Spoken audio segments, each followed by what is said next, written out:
الشوق يحدونه. الشوق هو الذي جاء بنا إلى هذا المكان، لا لكي نحتفل، ولكن لكي نجدد العهد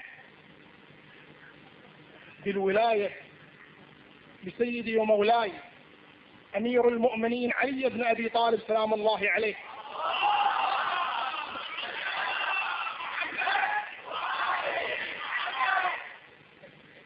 عندما نزلت الآية يا أيها الرسول بلغ ما أنزل إليك في علي وإن لم تفعل فما بلغت رسالته والله يعصمك من الناس